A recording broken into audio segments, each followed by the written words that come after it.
L'AMO Colorado est venu dans notre école pour nous présenter un projet.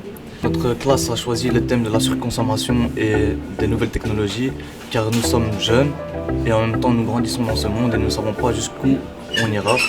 Et on aimerait bien aller de l'avant comme toute personne, mais tout en sachant où on met les pieds. La Folle Fouille est une ressourcerie. C'est un magasin de seconde main, mais la différence c'est que nous recevons uniquement des dons, que nous remettons en vente à des prix sociaux très démocratiques pour que tout le monde puisse accéder à des biens de consommation de première utilité. La SBL a pour objectif de venir en aide aux personnes qui sont en difficulté. Les gens nous apportent des objets dont ils n'ont plus d'utilité. Et plutôt que de mettre ça en décharge, ils nous l'apportent en disant peut-être y a-t-il moyen d'en faire quelque chose. Une partie des travailleurs qui sont bénévoles, une autre partie qui sont salariés. Lorsque nous réceptionnons, nous faisons une sélection sur les objets que nous recevons effectivement. Nous estimons s'ils ont de la valeur ou pas, et s'il y a lieu de les nettoyer, de les revaloriser, de les rendre un peu propres, donner un coup de peinture ou autre, nous le faisons de toute façon.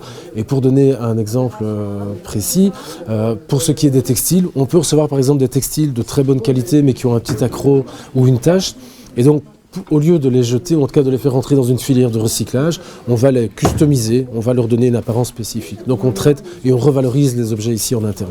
Tout ce qui concerne le papier, les livres, nous acceptons la totalité de ce que l'on nous donne. La raison elle est très simple, c'est qu'il y a une partie, comme vous pouvez le voir ici, qui sont revalorisés au sein du magasin, et ceux qu'on ne sait pas revaloriser, nous le développons dans une filière de recyclage spécifique. Par mois, je pense qu'on doit gérer approximativement 2 tonnes de papier ici en interne. Si vous voulez acheter des belles boules de Noël pour vos mamans les gars, on s'est inscrit dans 2 labels.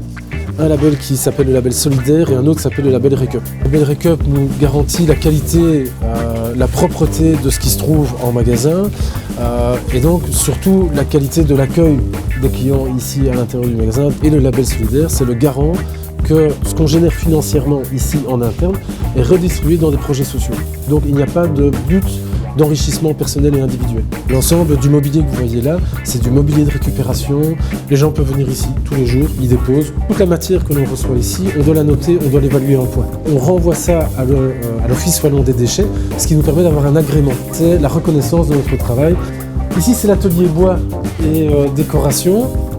Donc voilà, ce sont des meubles que l'on a récupérés et donc il y a tout un travail qui est fait, ils sont poncés, nettoyés, une couche d'après, une couche de finition et donc voilà, ce sont des meubles qui seront revendus parce qu'on estime qu'ils ont un cachet spécifique et qu'il y a moyen d'en faire quelque chose de vraiment bien. Quand on a fait le tri, qu'on a remis en magasin, il nous reste toujours une partie, c'est notre rebut.